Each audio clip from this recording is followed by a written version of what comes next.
on in and we'll look at some of the features.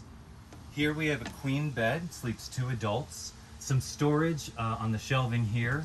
We have a storage facility here that can act as a closet. It has a hanger, a little room for storage there as well.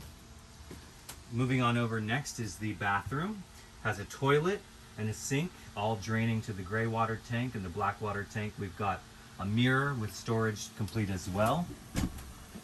Right in here, soaps and complementary things such as that. There's a vent here that should remain closed while driving, and also keep your eye out for the vent with some weather situations. And then the shower with a pull away head there, and hot and cold water drains down there. Okay. Taking a closer look at some of the features in the bathroom, there's some storage here complete with cleaning supplies that you may need to keep the trailer in order. Toilet paper here. Be sure to use only boat or trailer toilet paper as to not clog up the system. Some complimentary towels. And just a note, the flush for the toilet is right here. Taking a closer look at the kitchen, it's complete with some storage here. We've got some complimentary cooking supplies and other kitchen dishware and utensils. Coffee pot, serving utensils, a little window here. Sink here, hot and cold water. Be sure this stopper is released so you can fully drain. We've got a microwave here. Functions just like a normal microwave, and it's going to run off the electric panel in the trailer. The stove runs off of the propane, so just like any other propane stove, you're going to light it like such. Moving on down, we've got more storage here. You'll find some utensils and some other kitchen cookware, towels, etc. Moving over here, we have the heater unit, which is controlled by the panel across the wall, right here. And then lastly, we have your refrigerator, which can run on both gas and electricity. If you're hooked up to electricity, it should run as such on auto, and we're not hooked up now, so we would just check and run it on gas. Some of the extras that we'll see in this trailer are cable hookups. There's the potential, once the TV is installed, to hook up to an external cable source on the outside of the trailer to provide the cable for the television. Over here, you have the AC, which is powered once you're hooked up to electricity, but it works just like any other external unit. Power on and off and decide your temperatures and your settings as far as the fan. Down here, we've got more storage, the AC remote, a fan should you need it, other first aid kit, some blankets, a little game to play. If you're choosing the add-on to have sheets, towels, and other linens provided, you'll find them in a sealed and sanitized package in this storage facility.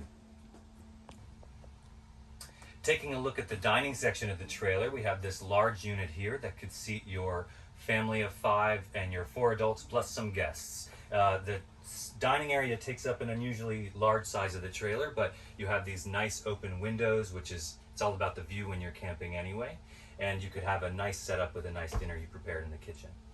To convert the table into the bed, you have to remove the table from the posts, twist the posts out of their position and store them separate, take the removed table and lay it on these platforms, and then cover the table with these side cushions. For privacy's sake, all of the windows come with a completely pull-down system. They'll go all the way down. These are really important. Let's take a look at some of the meters.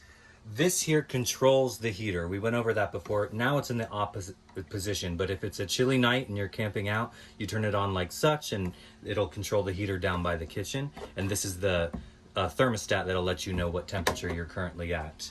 Here, this is the on-off switch for the water pump. Now, if you have stored water and you're not hooked up to city water, you'll need to have that on so the trailer can be pumping with water and your sink and your shower will work, etc. This is the water heater. Again, that will need to be on that in order to have hot water in your sink and your shower, and that is run off of gas. To check your tanks, simply just hold. This one would check the battery, fresh water, black water tank, gray water tank. Just a note, some of these aren't exact with the meter, but know that anytime you're picking up a trailer, it will have been serviced already and all of the tanks will be empty. We only ask that you return them at empty as well. If you're unable to do so, just communicate that and that can be done for you at an additional fee. Right here we have the electrical panel. Now just a note on that, it'll be a rare circumstance that you'll even need to check, and we ask that you don't use or try to fix anything yourself, but rather contact us if you're noticing a problem. But just for your information, this is where the electrical panel is and can be accessed by pushing that. For your safety is a propane and carbon monoxide alarm. Should the levels in the trailer become harmful, the alarm will go off for your safety. Here we have the heater, which is controlled on the opposite wall, but here's where the hot air will come out for a chilly night. Panel here on the side of the kitchen cabinets. This light switch controls lights outside the trailer. This light switch controls lights inside the trailer, turning them on and off as such. And right here is how you control the awning. To extend, press extend. To retract, press retract. Whenever you're ready to make that shade on a hot day, you can extend the awning by pressing this. Be sure to keep your eye on it as it goes in and out, just to make sure there's no complications, because you will need to pause it if something falls out of line.